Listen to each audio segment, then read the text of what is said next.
Cara penyembuhan ada dua cara. Cara yang pertama, sebelum kena sihir, supaya antum tidak kena sihir, ada poin-poinnya. Yang pertama adalah tawakal kepada Allah Subhanahu wa taala. Selalu ikhtiar, serahkan urusan. Ikhtiar, serahkan urusan. Ada perintah Allah, subuh, gelap, tawakal Allah. Jalan, ikhtiar, tawakal Allah. Tidak akan pernah bisa dia mengganggunya. Pegang baik-baik firman Allah surah At-Talaq ayat 3. Wa may yatawakkal 'ala Allahi fahuwa hasbuh. Siapa yang bertawakal kepada Allah, Allah akan jadi pencukup baginya. Innallaha balighu amrih, qad ja'alallahu likulli syai'in qadra. Sesungguhnya Allah akan melaksanakan urusan yang dikehendakinya. Allah akan lindungi dia. Sesungguhnya Allah telah mengadakan ketentuan bagi tiap-tiap segala sesuatu. Juga dalam firman Allah Subhanahu wa taala yang menjelaskan syaitan tidak akan mampu mengganggu orang yang bertawakal. Surah An-Nahl ayat 99 sampai ayat 100. A'udzu billahi minasyaitonir rajim. Laisa lahu sultanun 'alal ladzina amanu wa 'ala rabbihim yatawakkalun. Innama sultanuhu 'alal ladzina yatawallawnahu wal ladzina hum bihi musyrikun. Syaitan itu tidak akan punya kekuasaan sedikit pun atas orang-orang yang beriman dan bertawakal kepada Tuhannya. Jadi kalau kita bertawakal, sudah ikhtiar, mencoba, udah. Syaitan tidak akan bisa masuk di pintu itu. Sesungguhnya kekuasaan syaitan hanyalah ada pada orang-orang yang mengambilnya sebagai pemimpin atau bergantung padanya, dan orang-orang yang mempersekutukannya dengan Allah.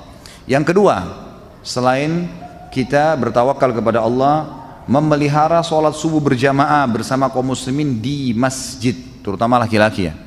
Kalau perempuan tentu ada hukum sendiri di rumah. Kata Nabi SAW, hadis riwayat Muslim, man shalla subha fi jama'atin fahuwa fi dhimmatillah. Siapa yang sholat subuh berjamaah di masjid, ia pasti di dalam jaminan Allah. Kata ulama hadis adalah diselamatkan dari syaitan, kesusahan, serangan tukang sihir, dan semua orang-orang yang mau mengusiknya. Yang ketiga, membaca muawwidzat Al-Falaq, An-Nas, karena Nabi SAW menyuruh Uqbah bin Amir melewat sabdanya, mohonlah perlindungan dengan membaca keduanya, karena tidaklah seseorang meminta perlindungan sebagaimana dengan keduanya. Hadis riwayat Abu Daud. Artinya tidak ada yang bisa lebih hebat daripada membaca Al-Falaq dan An-Nas dalam menjauhkan diri dari keburukan-keburukan. Yang keempat, membaca ayat kursi ketika hendak tidur, terutama karena Nabi SAW bersabda, barang siapa membacanya ketika menempati tempat tidurnya, maka ia selalu dijaga oleh penjaga malaikat yang dikirim Allah, dan syaitan tidak dapat mendekatinya hingga pagi. Lalu bagaimana dengan orang yang dijaga oleh Allah? Apakah tukang sihir dan dukun dapat mampu menjamahnya? Tentu saja tidak akan pernah. Maka ayat kursi dianjurkan dalam syariat kita untuk dibaca, masuk dalam zikir pagi, zikir sore, semua sholat wajib dianjurkan untuk membaca, dan juga sebelum tidur. Yang kelima, membaca surah Al-Baqarah di rumah. Sebagaimana sabda Nabi SAW riwayat Imam Muslim, ikra'u surat Al-Baqarah fa inna akhdaha barakah wa tarkaha hasratun wa la tastati'uha al-batalah. Bacalah surah Al-Baqarah karena mengambilnya, membacanya, menghafalnya, mengamalkannya adalah keberkahan, dan meninggalkannya adalah penyesalan, serta tukang sihir tidak akan sanggup melawannya. Pengakuan tukang sihir sendiri sampai sekarang kepada teman-teman peruqyah, yang juga tukang sihir yang sudah sadar mengatakan, kami tidak akan pernah mampu untuk mengalahkan kalau sudah peruqyah itu membaca surah Al-Baqarah atau pasien membaca surah Al-Baqarah. Semuanya batal, semuanya kita tidak bisa lakukan, sekuat apapun mereka. Dan ini sudah jelas sabda Nabi SAW. Nabi SAW juga bersabda dalam hadis riwayat Muslim, inna syaitana yanfiru minal baiti alladhi tuqra'u fihi suratul Baqarah. Sesungguhnya syaitan menyingkir dari rumah yang di dalamnya dibacakan surah Al-Baqarah. Yang keenam, membaca bismillahilladzi la yadurru ma'asmihi syai'un fil ardi wala fis sama'i wa huwas sami'ul alim. Dengan nama Allah yang beserta dengan namanya tidak ada sesuatu di langit dan di bumi pun yang bisa membahayakan, dan dia maha mendengar lagi maha melihat, 3 kali pada waktu pagi dan petang.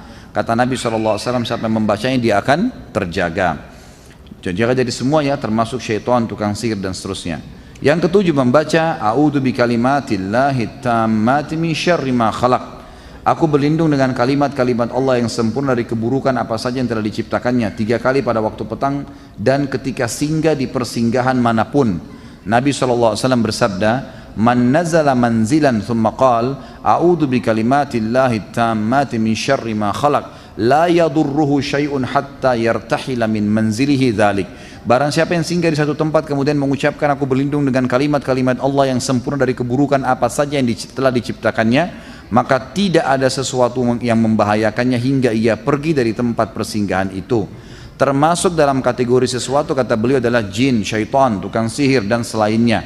Bahkan isti'adzah perlindungan ini dapat menolak racun, karena Nabi SAW pernah berkata kepada salah seorang yang terkena sengatan kala jengking, awalau annaka qulta hina amsayta a'udzu bikalimatillahi tammati min syarri ma khalaq lam tadurruka. Ingatlah pada orang yang kena sengatan, racunnya ya bisanya kala jengking. Kata Nabi SAW kepada orang itu sementara dia kesakitan, ingatlah kalau seandainya kau sempat membaca tadi, kebetulan itu malam ya, siang hari, sore hari tadi kau sempat baca dengan kalimat a'udzu bikalimatillahi tammati min syarri ma khalaq, aku berlindung dengan kalimat-kalimat Allah yang sempurna dari keburukan apa saja yang diciptakannya, niscaya tidak akan pernah kau terkena bisa ini. Yang kedelapan, mengucapkan la ilaha illallah wahdahu la syarikalah, lahul mulku wa lahul hamdu wa huwa ala kulli syai'in qadir, tidak ada yuhyi wa yumitnya, dibaca 100 kali ya. Maka Nabi SAW bersabda, man qalaha mi'ata marratin fi yawm kanat lahu adlu ashri riqab wa kutibat lahu mi'atu hasanah wa muhiyat anhu mi'atu sayyi'ah wa kanat hirzan lahu minasyaitani yawmahu dhalika hatta yumsi wa lam ya'ti ahadun bi afdala mimma ja'a bihi illa ahadan amila akthara min dhalik. Barang siapa yang mengucapkannya sebanyak 100 kali dalam sehari, maka ia mendapatkan pahala setara dengan memerdekakan 10 hamba sahaya. Tentu kalau hamba sahaya sekarang kalau kita hitung paling murah ya, kalau saya dapat dari yayasan di Saudi itu 10.000 real.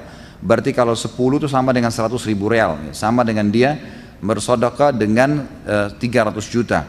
Dituliskan untuknya 100 kebajikan, dihapuskan darinya 100 keburukan, dan ia mendapatkan perlindungan dari syaitan pada hari itu sampai petang, serta tidak ada seorang pun yang datang dengan membawa yang lebih baik daripada apa yang dia kerjakan pada hari kiamat, kecuali orang yang melakukan yang sama atau lebih.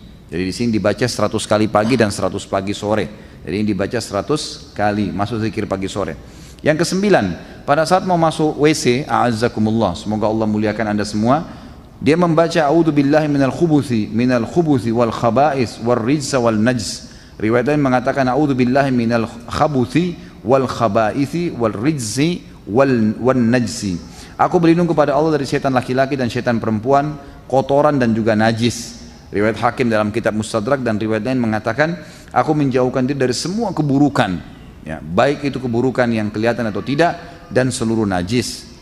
Kemudian yang ke-10, berdoa ketika keluar dari rumah sebagaimana sabda Nabi SAW, siapa yang keluar dari rumah sambil membaca dalam hadis Hasan riwayat Tirmidzi, bismillahi tawakkaltu ala Allahi la hawla wa la quwwata illa billah.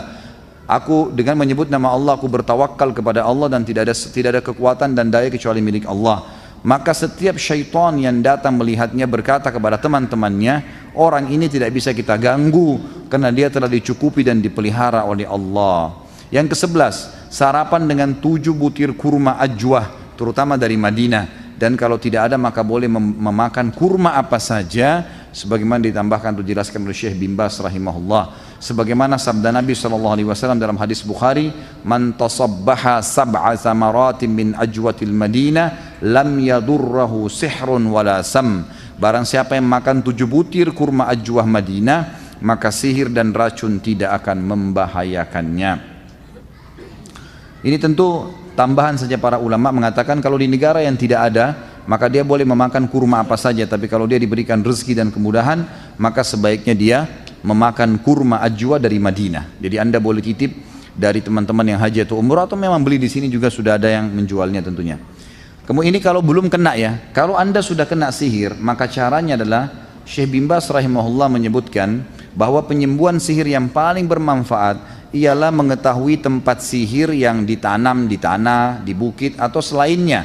Jika diketahui dan dikeluarkan maka ia dihancurkan dan batallah sihir itu. Demikian pernyataan dalam kitab Hukmus Sihir atau kitab hukum tentang sihir.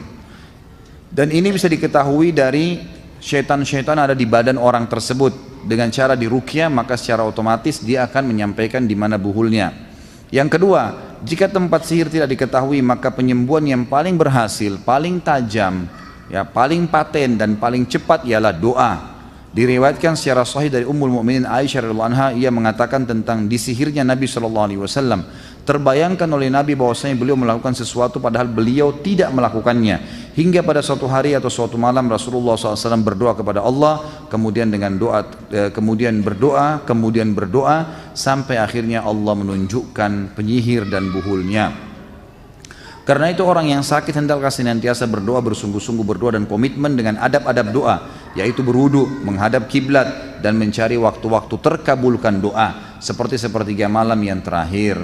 Allah Subhanahu wa taala berfirman dalam Nabi SAW menjelaskan, dan Allah berfirman dalam hadis qudsi, man yad'uni fa astajiba lahu, man yas'alni fa utiyahu, man yastaghfiruni fa aghfiru lahu. Kalau sepertiga malam siapa yang bangun dan dia berdoa kepada aku, saya akan kasih. Ya, siapa yang meminta aku kasih, siapa yang punya hajat aku penuhi, dan siapa yang beristighfar aku ampuni. Orang yang sakit hendaklah memilih doa-doa ma'thur pada waktu itu, doa-doa yang dianjurkan ya, dan yang menjadi salah satu sebab terkabulnya doa diriwayatkan secara sahih dari Nabi SAW, man ta'arra minal laili faqal la ilaha illallah wahdahu la syarikalah lahul mulku wa lahul hamdu wa huwa ala kulli syai'in qadir, alhamdulillah wa subhanallah wa la ilaha illallah wallahu akbar wa la hawla wa la quwata illa billah, thumma qala Allahumma ighfirli aw da'a istujiba lahu fa in tawadda wa shalla qubila salatu. Barang siapa yang terbangun pada malam hari, ini antum terapkan baik-baik setiap malam, mulai nanti malam, terkaget, kata Nabi SAW, dia terkaget bangun di malam hari, lalu dia mengucapkan la ilaha illallah wahdahu la syarikalah lahul mulku wa lahul hamdu wa huwa ala kulli syai'in qadir. Tidaklah ilah yang berhak disembah kecuali Allah semata dan tidak ada sekutu baginya. Dia memiliki kerajaan dan memiliki puji-pujian. Dialah yang maha kuasa atas segala sesuatu. Kemudian dikatakan alhamdulillah, segala puji bagi Allah, wa subhanallah wa la ilaha illallah wallahu akbar. Maha suci Allah, tidak ada Tuhan yang berhak disembah kecuali Allah, dan Allah maha besar. Wala haula wala quwata illa billah, dan tidak ada daya dan kekuatan kecuali milik Allah. Kemudian dia membaca ya Allah ampunilah aku, atau dia berdoa apa saja maka pasti diterima oleh Allah. Dan kalau dia berwudu lalu dia sholat, sholatnya akan diterima. Yang ketiga, salah satu penyembuhan yang bermanfaat untuk menghilangkan sihir ialah selalu beristighfar dan memperbanyaknya, serta bertaubat dari kemaksiatan. Hal ini berdasarkan hadis Nabi SAW riwayat Abu Dawud dan Hakim, man lazima istighfara ja'alallahu lahu min kulli hammin faraja wa min kulli dhiqin makhraja wa razaqahu min haitsu la yahtasib. Barang siapa yang senantiasa beristighfar kepada Allah, maka Allah akan memberinya kelapangan dan tiap-tiap kesusahannya, dan jalan keluar dari tiap-tiap kesempitan, dan memberinya rezeki dari arah yang tidak disangka-sangka. Jadi yang terakhir adalah bagaimana dia berikhtiar dengan membaca doa-doa dan zikir-zikir yang dianjurkan oleh Nabi SAW untuk menghilangkan sihir. Seperti misalnya membaca ayat kursi, membaca Al-Fatihah, membaca Al-Ikhlas, Al-Falaq, An-Nas, dan ayat-ayat yang disebutkan dalam surah Taha, dalam surah Yunus, berhubungan dengan masalah pembatalan sihir, ya, perilaku Nabi Musa alaihissalam. Lalu kemudian dia berikhtiar dengan itu. Tentu dalam buku ini disebutkan cukup banyak doa-doanya juga, seperti buku-buku yang sudah antum miliki pada pertemuan yang lalu. Jadi ini kurang lebih syaitan dan tipu dayanya. Kemudian juga kita sebutkan juru bicaranya adalah para penyihir, bagaimana ciri-ciri mereka dan bagaimana berlindung dari mereka sihir dan juga syaitan ini sebelum kena sihir, dan setelah kena sihir juga sudah disebutkan 4 poin tadi cara untuk ikhtiar. Tinggal saya